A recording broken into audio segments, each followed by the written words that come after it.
Hey guys, it's Nathan Rivlin here. We're here for the second instalment of the 50-year Storm Invitee Chit Chat. Today we've got Tim Stevenson here with us, who was the inaugural event winner last year. Good to have you on, Tim. How are you, mate? Yeah, good. Like I was just saying, a little bit rusty from Mum's 70th last night, but yeah, no, it was good. Good to have you on, mate. You'd think after winning the event last year it'd be a prerequisite to be in the event, but yeah, how does it all feel to once again be nominated? Yeah, no, fantastic. Last year was pretty fun. Conditions were a little tricky, but no, I mean the vibe in the water and on the beach, and you know, everyone coming down, all the spectators and stuff. It's for a good cause, and everyone backs it pretty hard. So yeah, to be in it again this year, it's great. I can't remember off the top of my head, but were you in that first heat last year where it took everyone ages to get out? No, I was in the last heat, so okay. I had to work the night before. Yeah. And I was driving home at like 6:30 in the morning from Melbourne, and I was like, put me in the first heat, because I hadn't been to sleep, you know, I'd been up all night, and then they were like, oh, we're not going to start till 11:30, and I was like, I can't stay up that long, like I need to go to sleep. So I just sort of organised Jan Juc Stevenson to, you know, just let me know when I'm surfing, and so he came around and woke me up, and I didn't actually get to look at the waves at all. Like, so I literally jumped out of bed, sort of said to him, how big is it? And he's like, it's pretty big. So I just grabbed 2 boards and threw them in the car. And when I got to the beach, everyone in my heat was jumping in a car to get dropped off at Southside. And they're like, oh, sorry, mate, there's no room. So I had to paddle off the beach.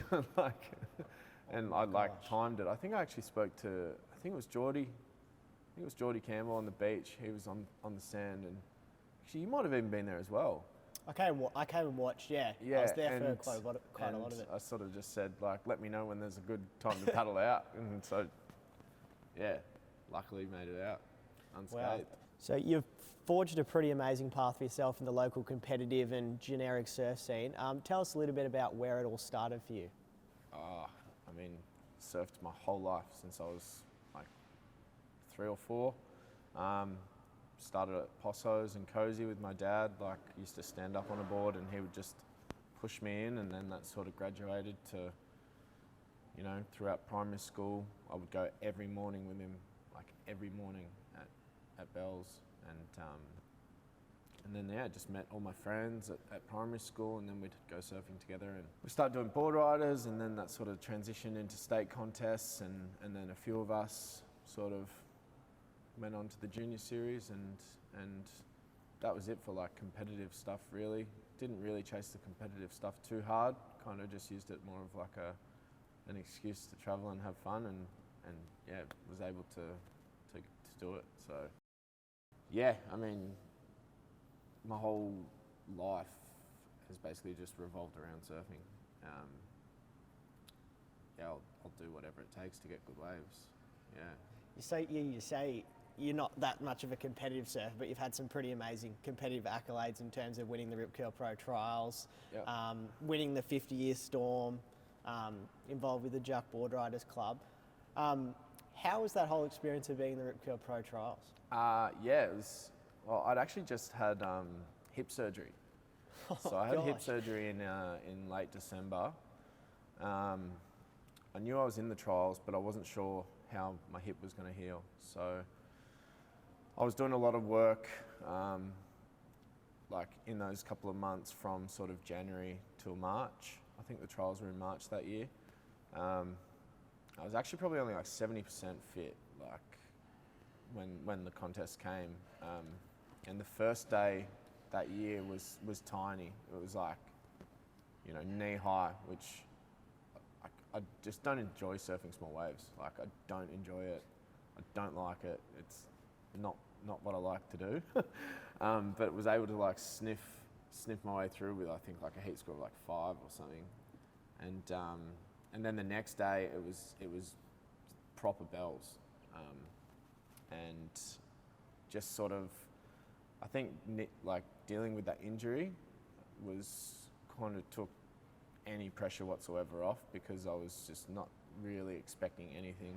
So I was just going out there trying to get 2 waves, and that was it. Just surf them as basic as I could. And yeah, I guess that worked. So It was a great day. Yeah. I was having dinner with my friends the night before at their house, and we had some wine and having a steak. And I said, like, if I win the trials, I'll have a huge party, like a huge party. So when it come through, it was like, all right, it's on. So as soon as I lost in the Rip Curl Pro, it was a big party at my job. Juc Pub? Or your at place? At my house, yeah. Your place? Yeah. Unreal. Yeah, That sounds like a lot of fun. It was a good time. Sick. Who did you surf against in the main draw? First heat was Michelle Perez and Adriano. Yeah. Because he was the defending world champ. Yeah, so was that 2015 you were in, or 2015 or 17? Yeah. Can't remember. One of those, or maybe it's 16. One of those three. Yeah, I'm trying to remember when Decision was world champ. Yeah. And then my second heat was Italo. Wow. Yeah, so that was first heat of the day on Easter Sunday. So that was pretty wild being out there, and it was big. It was like, 6 to 8 foot bells, pretty raw, kind of like almost my favourite conditions.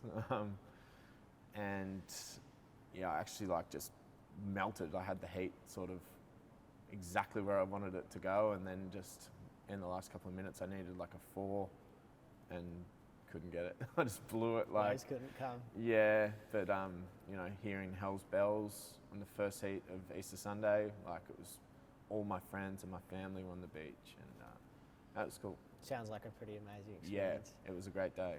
Tim, you've been involved with the Jan Juc Boardriders Club since day dot. Tell us a little bit about how you sort of got involved with that, and where sort of the aspirations and the background of the club came from. Like I said earlier, my friends and I, we used to do some Boardriders stuff, and as we got older, it sort of just didn't align. Like we were off doing, other things like traveling or working and stuff like that.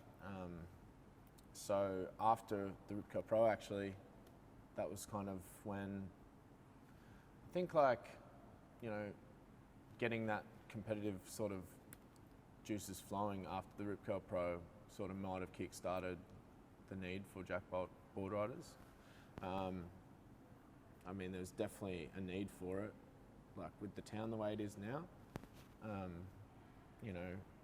Like we have about 80 surfers each event in our club. So Huge. If you were to add 80 surfers to some already existing clubs, like you're talking a multiple day event. That's just for open, and we don't like. We're seriously not serious. We're about having fun, which all Boardriders clubs are. Like I'm not saying they're not, but I think we offer something different. It's a lot more relaxed, probably not as much structure to it in a good way. It's evolved since starting. Like I was the president for the first 2 years. I'm currently acting as vice president at the moment. We've got a great committee. We've been working pretty hard, supporting, we supported the floods up north. We backed one of our members, India Robinson, when she didn't have a sponsor. She got on tour. So we can make a lot of things happen. It's a great platform to get behind everyone in the community. We got the Beach Hotel, the Juc Pub, as our main sponsor. So Jamie up there looks after us, and it's like a second home. So yeah, we have a contest every season. So there's 4 comps a year, and yeah, we're moving on to big things. Tim, we've been asking all our invitees a bit about their mental health tips and tricks. Obviously, we know this event's in memory of Shaun Brooks. I think just living a healthy lifestyle, like, drink plenty of water, get outside, go surfing, hang with your mates. And yeah, everyone has down days, everyone. And I guess you just have to lean on your friends, If you don't have friends, there's other support networks out there, that we work pretty closely with during this comp. Thanks heaps for being with us, Tim. Good luck in the event, mate. I'm sure it's going to be a cracker. Thank you.